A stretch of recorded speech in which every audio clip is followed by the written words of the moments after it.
Oke, welcome to my channel Ruang Mimpi.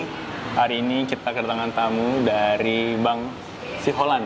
Bang Reski Siholan Purba. Nah, itu namanya. Jadi Bang Reski Siholan ini dia baru lulus dari Sarjana Pendidikan Islam. Nah, jadi kita mau tanya dulu bagaimana prodi dia, bagaimana pengalamannya, bagaimana usahanya selama di prodi ini. Jadi selamat datang Bang di channel kita. Oke. Sehat Bang? Sehat. Ya, jadi kita mau tanya-tanya nih Bang. Jadi target dari channel ini supaya anak-anak SMA yang mau kuliah nanti dia nggak salah jurusan. Dan untuk orang-orang ke depan, jadi masa depan Indonesia ini terarah. Gila. Jangan sampai pengangguran meningkat gara-gara orang kuliah tapi nggak tahu mau kuliah bagaimana, ya kan? Mantap channel ini. Berguna bagi nusa dan bangsa. Jadi pertanyaan pertama kita adalah, pernah nggak Abang bermimpi untuk jadi sarjana pendidikan Islam? Langsung nih ya, langsung aja ya, ngeri kali ya. Iya. Pernah nggak bermimpi jadi guru sarjana agama Islam? Enggak.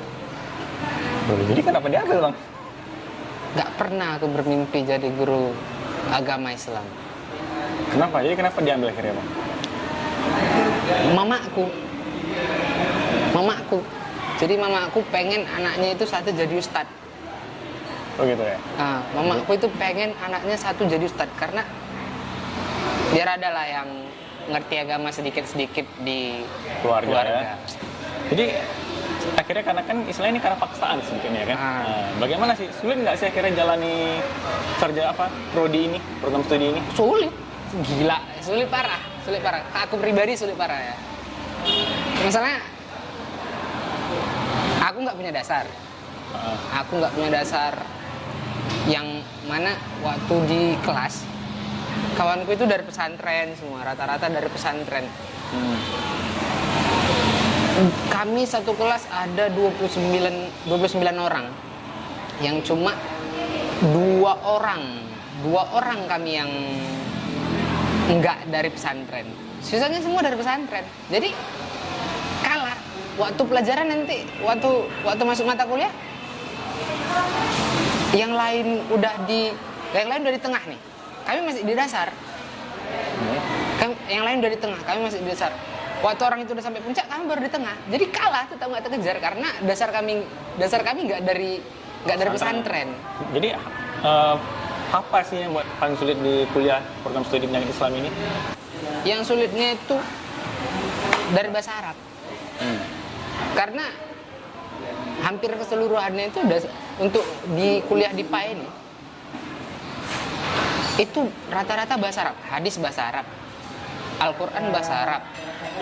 Itu kan jadi inti pokoknya kalau kita mau kuliah di pendidikan agama Islam ini, ya itu intinya harus pahami Al-Quran, pahami esensi dari hadis, siapa perawi-perawi hadis ini, itu harus paham kita.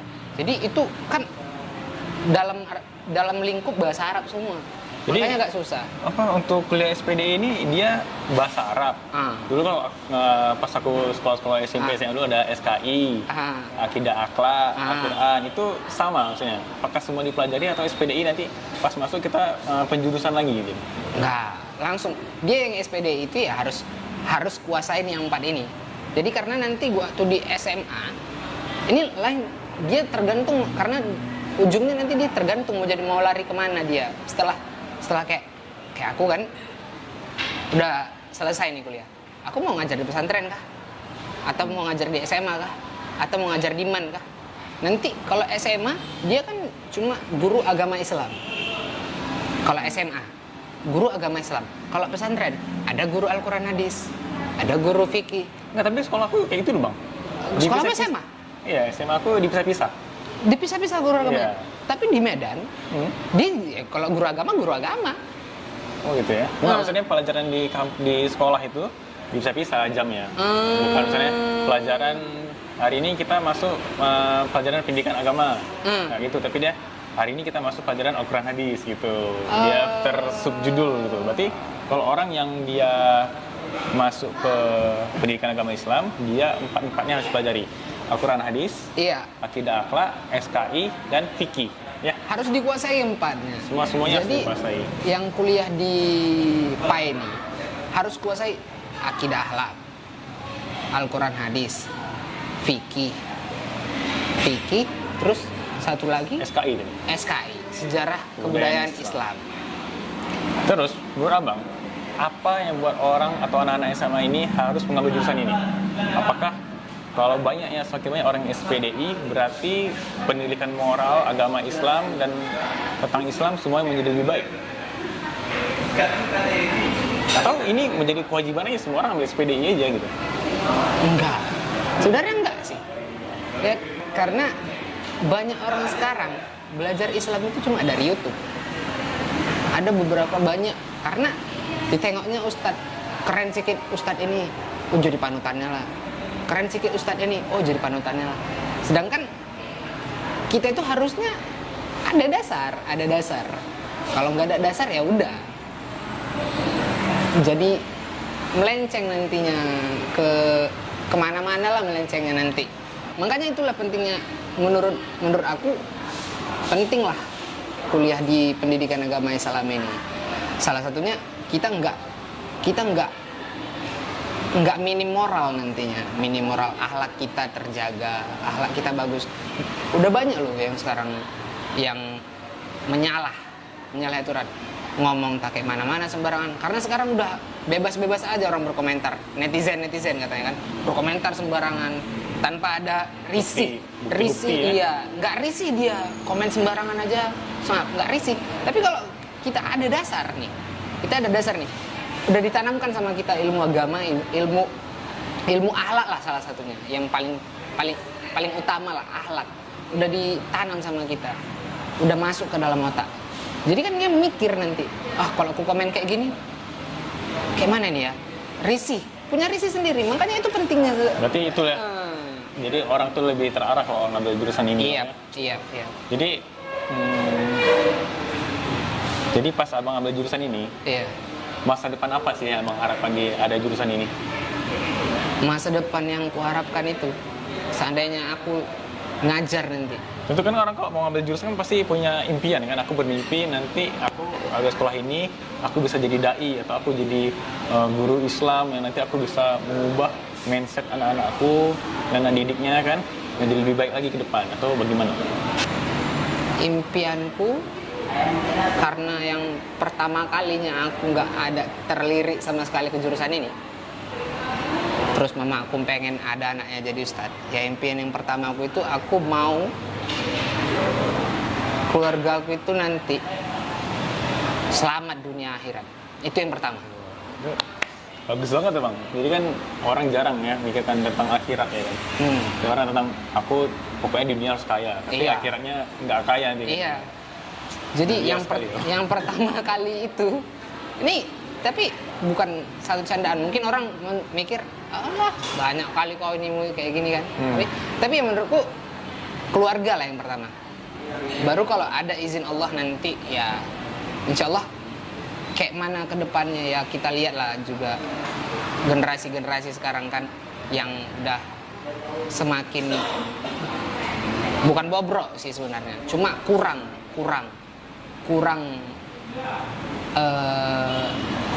lah, apalah kita bilang ya. Kayaknya karena kurang waktunya bang. Karena kan lebih banyak pelajaran matematika, lebih banyak jamnya. Atau kalau pendidikan agama paling cuma satu atau 2 jam selesai. Nah gini kan ada bahasa sekarang yang nggak ada akhlak. Nggak ada akhlak. Itu karena apa? Ya karena ilmu agamanya kurang. Terlalu banyak ditanamkan ilmu eksak sama dia. Ilmu eksak, biologi kau masuk, matematika kau masuk, kimia kau masuk, fisika kau masuk. Tapi ilmu agamanya belakang. Jadi dunia aja yang dikejar. Akhlak itu di atas dari ilmu ya. Itu dia. Jadi makanya harapanku itu ya, satu, keluargaku terlindungilah dunia akhirat. Ya kemudian kalau dikasih Allah aku kekuatan atau kemampuan lebih, ya aku pengen lah anak-anak sekarang ini bisa lah sama sukses lah dunia akhirat, jangan cuma dunia aja.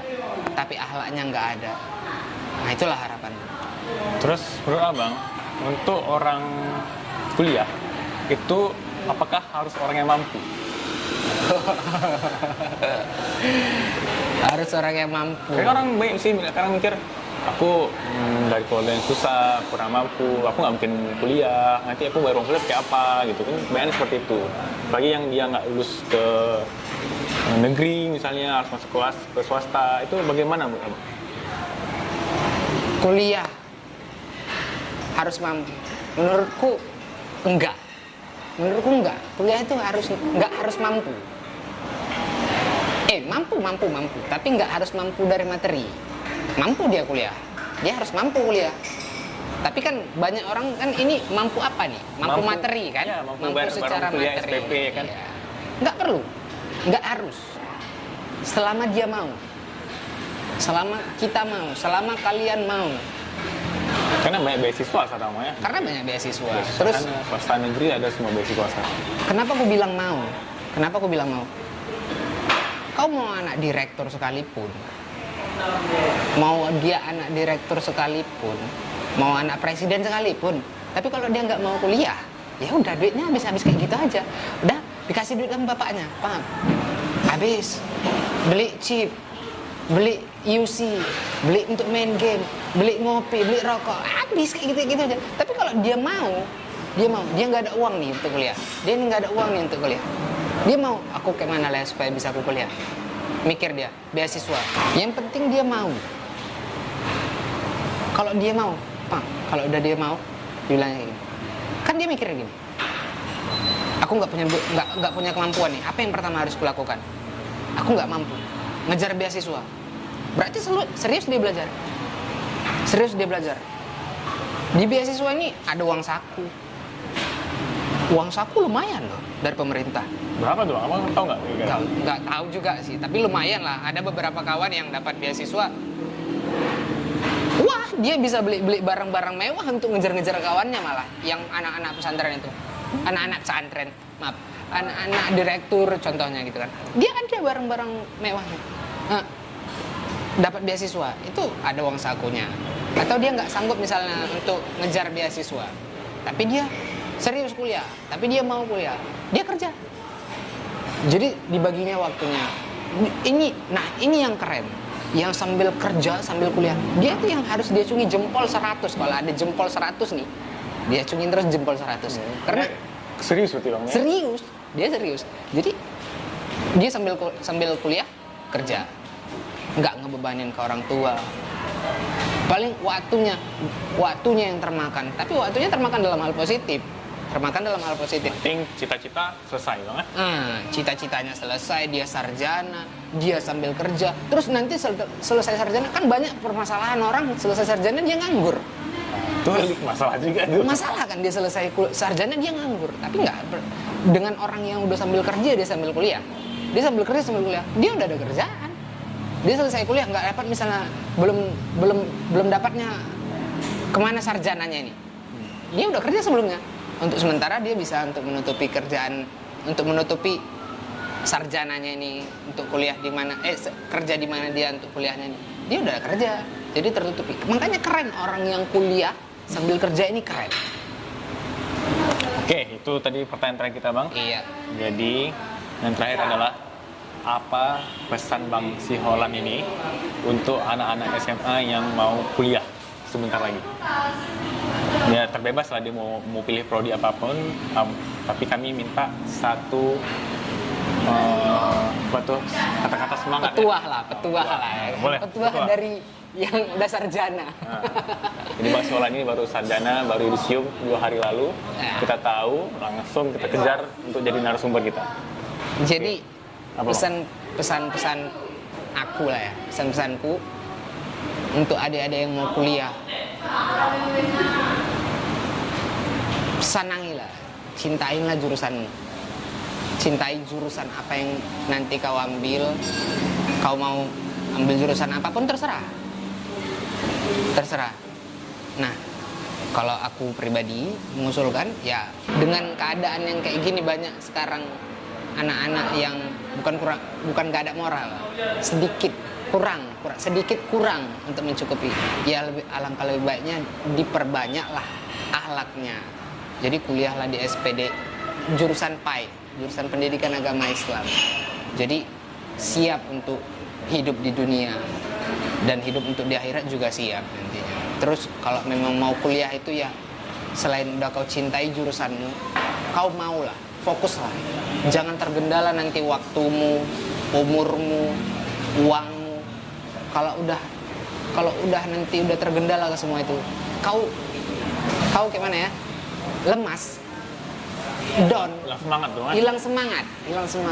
Jadi udahlah. Terakhirnya udah tergendala gitu aja. Makanya yang pesanku itu aja lah. Cintai jurusanmu, kau harus mau, harus serius. Itulah. Kalau memang nanti mau kuliah, yang bisa aku bilang cuma yang dua itu aja lah. Mau dan cintai jurusanmu, serius, fokus. Oke. Itu tadi kata-kata dari Bang Holland. Ya, menurutku emang cocok ya, kita kalau mau kuliah ya serius, bertanggung jawab dengan apa yang kita pilih ya. Iya, kan? iya.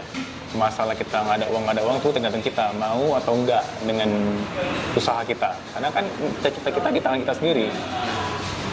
Kalau misalnya di pendidikan Islam ada bilang ya, kata Tuhan Allah itu tidak akan diubah suatu kaum kecuali kaum itu sendiri. Iya. Iya kan? Allah nggak akan mengubah nasib suatu kaum kalau dia tidak merubahnya sendiri. Jadi jangan berharap Allah yang merubah. Jadi jangan berharap Allah yang merubah. Misalnya kau tidur aja kerjamu. Kalau tidur aja kerjamu ya udahlah. Nggak ada lah duitmu nanti. Jadi seperti itu. Oke. Jadi sekian, terima kasih Bang Siolan. Oke. Terima kasih sama Dio. Terima kasih sudah main ke channel kita. Jadi inilah tentang sarjana pendidikan Islam atau SAG sama Bang ya? Iya. Itu dulu SK, itu dulu SAG, sekarang SPDI, dan sekarang udah berubah lagi menjadi SPD semuanya namanya. Kampus aku di UIN Ar-Raniri. Kampus sama main-main nanti ke UIN. Di UIN Ar-Raniri. Nah, itu di Kota Banda Aceh Bang ya? Kota Banda Aceh. Kota Banda Aceh. Jadi sekian dari channel kita. Untuk teman-teman yang mau berbagi kisah kuliah di program studinya, terbebas dari dia fakultas apapun atau dari universitas manapun, boleh komen di bawah, nanti kita hubungi, nanti kita akan sharing bareng lagi untuk agar teman-teman adik-adik kita SMA ini jangan nanti salah jurusan lagi, jadi dia bisa benar-benar memahami apa sih yang dijalani ke depan itu nanti. Itu Bang Siolan ya? Iya. Oke, terima kasih. Jangan lupa dikasih like-nya. Assalamualaikum warahmatullahi wabarakatuh. Sekian, terima kasih.